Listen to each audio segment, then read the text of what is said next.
So first of all, a very warm good morning to everyone. So thank you for providing us the opportunity to present in this forum. And a warm welcome to everyone for the sixth edition of the NPCI Global FinTech Festival as well. So this is about the journey of iServYou. So let me do a quick introduction of myself. So my name is Avinash. I work with iServYou as the Chief Business Officer. And our journey started like almost, I would say, 10 years back, way back in 2016, when we started with the thesis of a fundamental problem is when we look at a lot of fintechs, they are not that well trained, or let's say have the resources to build the technology, to build new use cases of digital banking and the new use cases of fintechs that were actually coming at that point of time. So we started with the thesis that we will be building the tech which can be extended to various fintechs and banks, and that's how our journey began. So today we are one of the largest banking infrastructure platform provider in the country, and not only in India, we are also present outside of India, particularly Middle East markets, North Africa, as well as in other markets of I would say Southeast Asia. So what do we mean by when I say that we have created a banking infrastructure platform? So if you look at today, for a digital payment transaction to be processed, there are n number of different services that need to interact. So there's a front end, there's a back end, there's a middleware, there's the network, there's the fraud and risk engine, there's the reconciliation and everything. So there are different components which are involved in order to process one kind of a digital payment transaction. And at iServYou, we have built that entire platform which takes care of the entire back-end processing for any kind of digital payment or let's say digital banking solution. Can we move to the next slide? This is about us. So today we are working with the leading banks as well as fintechs in the country. We work with major PSU banks. To name a few, we are working with Canara Bank, Bank of Baroda, Bank of Maharashtra, State Bank of India. Even in terms of, I would say, large private banks, we are working with the likes of Kotak Mahindra Bank. We are working with the likes of NSDL Payments Bank, India Post Payments Bank. So that's the list of clientele. Today we work with more than 25 plus major banks in the country, as well as more than 100 plus fintechs. Can we move to the next slide? So we are very well in terms of the different certification. We are a certified TSP of NPCI. We are under the NPCI partner program for almost all the products of NPCI that are offered, be it in terms of issuance or acquiring. Beyond NPCI, we also work with Visa as well as MasterCard.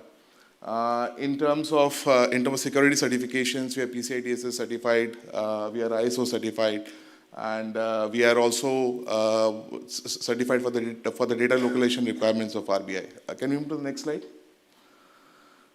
So this is the list of the products. So what I was talking about was the banking infrastructure platform which we have created. On top of that platform, we enable banks and fintechs to launch any kind of digital banking or digital payment product. And this is just a list of the different use cases which can be built on top of the infrastructure platform.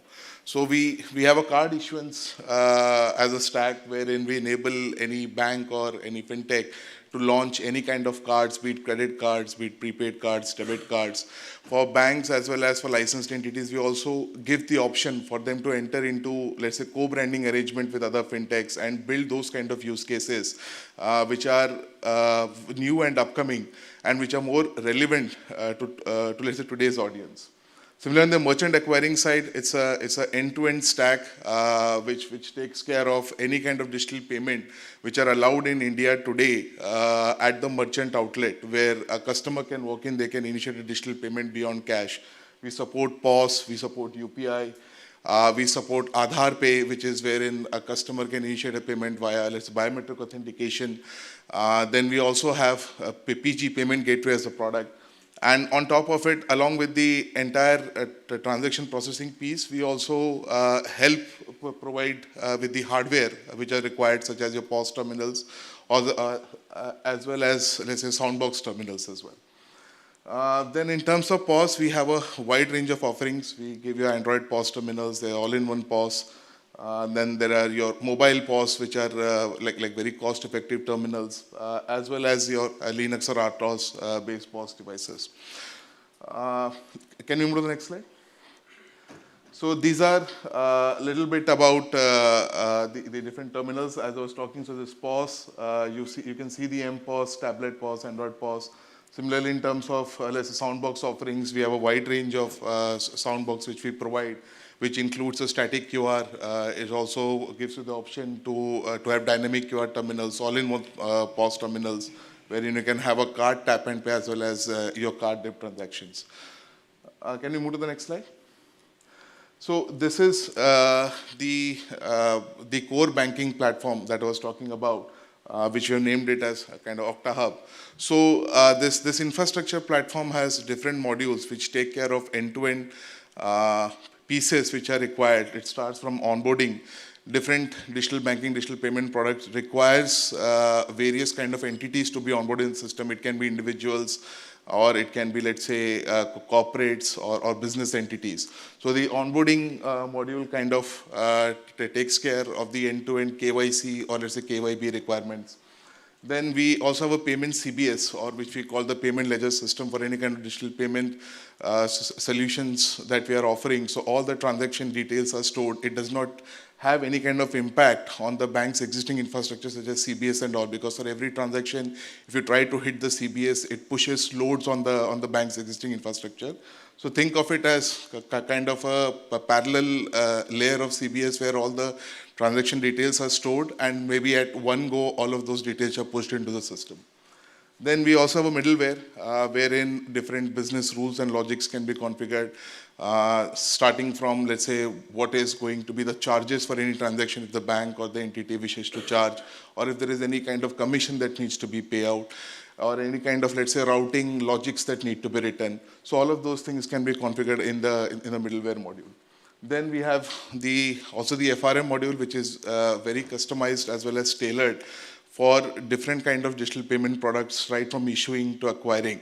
So when you talk about acquiring, the FRM has customizations wherein you can do let's say a negative registry check of the merchants with global databases. Then if you want to have kind of, let's say, geofencing setup wherein the merchant can only accept payments within a defined radius of when they were onboarded. So those kind of checks are by default inbuilt in our FRM module. Plus it also gives you the flexibility to write or configure your own rules. And it comes with a complete alert mechanism wherein any kind of alerts can be triggered to any recipient in the system. As and when it can be a pre-event alert or it can be a post-event alert.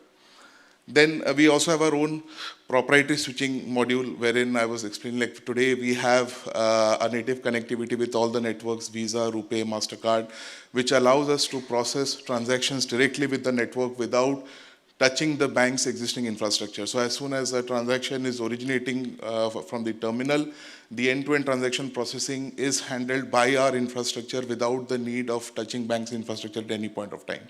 So, and on the switching side, we have our own switching modules for both issuing and acquiring, be it for anything on the card side, on the POS, on UPI, on your BBPS, Bharat Connect. Then we also have on the Aadhaar, your Aadhaar-enabled payment system as well. Then we have a notification engine, which kind of helps to send any kind of notifications. It can be a pre-event, pre-transaction event, or let's say post-transaction event notification. These notifications can be sent across multiple channels, WhatsApp, SMS, email, everything.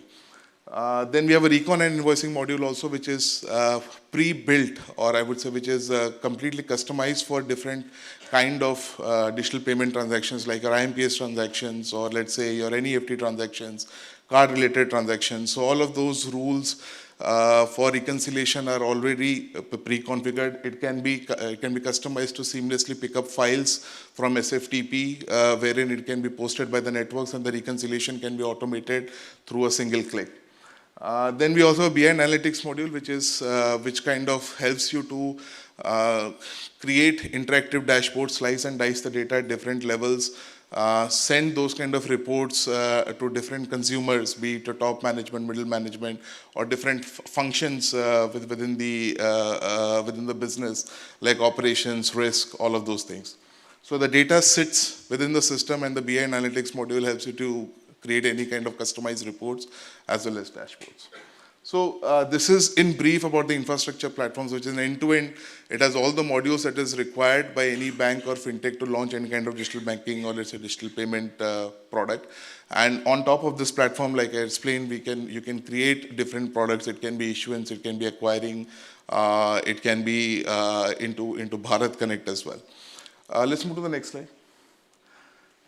Then we also offer on the lending side, we have our loan origination system as well as loan management system modules. So our LOS comes integrated with more than 50 plus different verification APIs, which allows you to do any kind of individual or let's say a business verification. It comes with a business rule engine as well, which allows you to configure rules in order to pass or let's say if you want to have a auto approval for any kind of an application, or if you want to go it or if you want to probably segregate for a manual review, the BRE can capture the different parameters basis which it will analyze the incoming application, and then it will throw an output whether it is approved or it is rejected or if it is going for let's say manual review. So that is on the LOS side. Beyond that, we also offer the LMS product, which allows any kind of NBFC, fintech or bank to configure various loan products. It can be secured loan products, it can be unsecured loan products. You can create the product, you can mark all of the charges, what is going to be the interest payment. So it has a host of different flexible features which are required for you to launch a complete digital offering in case of lending. So this is again one of the products which is widely used by various like NBFCs for both your secured as well as unsecured lending. Can you move to the next slide? Yeah, I think that's it about us. So if you have any questions or... Okay, yeah, all right. Thank you. Thank you. Thank you for the opportunity to speak.